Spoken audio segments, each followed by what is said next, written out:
¿Qué es un acto justo? Nos preguntamos si la persona puede actuar de forma plenamente justa. ¿Puede el ser humano actuar de manera que sus acciones sean totalmente congruentes con lo que sería la justicia de Dios? Vamos a ver esto. Nuestra pregunta es, ¿qué es propiamente la justicia en uno de nuestros actos personales? Esto nos va a servir ya que en el día a día llevamos a cabo muchas acciones y nos preguntamos si esto es del todo correcto, esta acción es del todo justa. En un vídeo anterior tratamos lo que sería la justicia de Dios. Hoy vamos a ver cómo sería entender la justicia para las acciones personales. Para ver esto vemos que hay en general tres formas de actuar ante algo que nos han hecho. La primera forma sería cuando uno actúa ante algo que le han hecho que es un bien. Lo segundo sería el actuar de manera justa ante la recepción de un mal evidente. Es decir, si me han hecho un mal,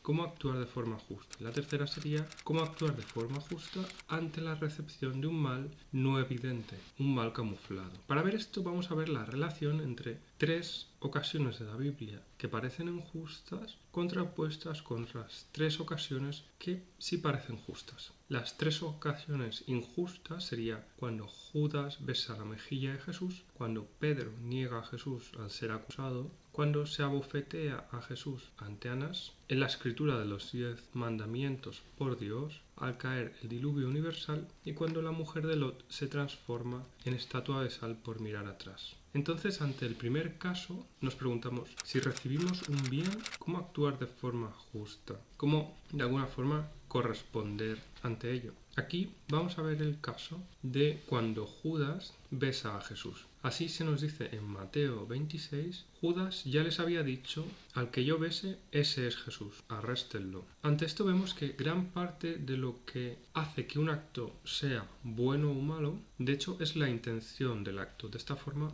vemos que un beso puede ser tanto bueno como malo. Por otro lado, aquí tenemos una segunda pista para entender cómo actuar de manera justa en nuestras acciones del día a día en el caso de recibir un bien, y es que Jesús, sabiendo aquello que tramaba Judas, aún le llama amigo. Esto se va a acabar de confirmar cuando vemos en el Éxodo, cuando Jehová le da las tablas de la ley a Moisés. Aquí se nos dice en Éxodo 24, y el Señor dijo a Moisés, sube hasta mí, al monte, y espera allí, y te daré las tablas de piedra con la ley y los mandamientos que he escrito para la instrucción de ellos. Aquí entonces tenemos la pista para entender cómo actuar de manera correcta cuando uno recibe un bien. Y es que tiene que ver, igual que las tablas de la ley, con la instrucción de uno mismo. Ya que en la instrucción de uno mismo, uno al lograr esa instrucción está actuando por medio de lo que sería el corazón. Está dando un acto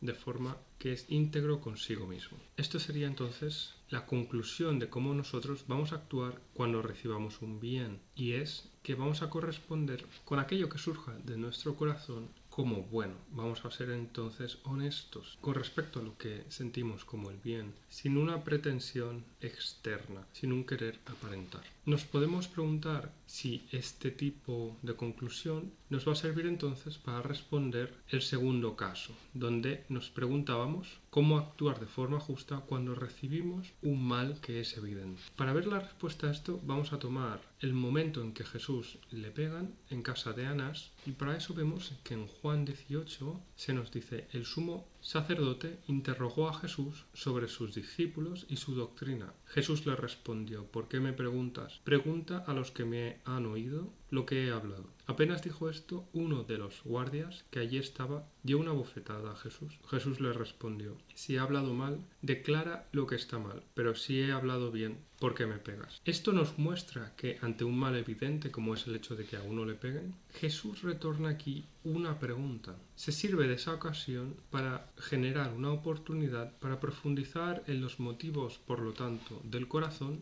de su agresor, para entender su intención. Esto nos da la clave entonces para entender que al recibir ese mal tenemos la oportunidad de ayudar a la persona que lo hace a percatarse de cómo esa persona está actuando ante nosotros. ya que muchas veces la persona que hace un mal, que es un mal para nosotros, esa persona cree que está haciendo un bien, como una suerte de justiciero o de acto que se puede aceptar porque él cree que está bien. Esto se confirma con la sección del diluvio universal, cuando Pedro nos indica en 1 de Pedro 3 que quienes en otro tiempo fueron desobedientes cuando la paciencia de Dios esperaba en los días de Noé, durante la construcción del arca, en la cual unos pocos, es decir, 8 personas, fueron salvados por medio del agua. Se hace aquí entonces referencia a cómo lo que es aparentemente malo, o lo que genera destrucción, como sería el diluvio, es en manos de Dios bueno. Esto se confirma porque se nos está diciendo aquí, en esta cita de Pedro, que las personas fueron salvas por el agua.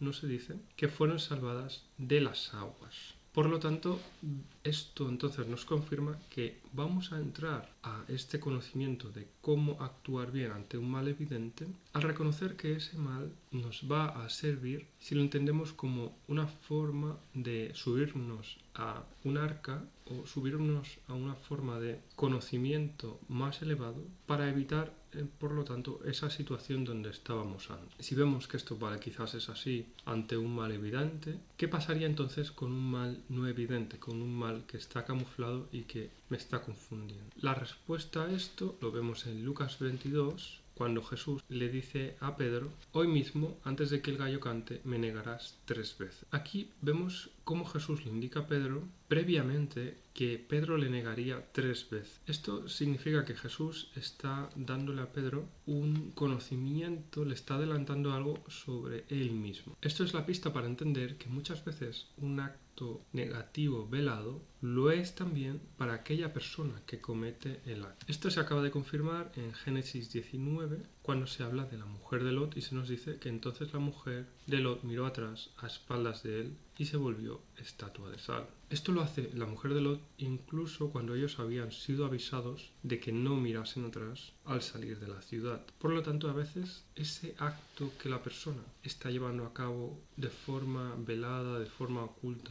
como un mal, no lo acaba de reconocer 100% como ese mal. Y esto es también la oportunidad, igual que hace Jesús, para nosotros, para avisar a aquella persona de que ese mal que va a cometer va a tener cierta consecuencia, para que esa persona gane un conocimiento sobre ella misma y por lo tanto evite ese mal. Bueno, esto es todo, muchas gracias y nos vemos en el próximo capítulo.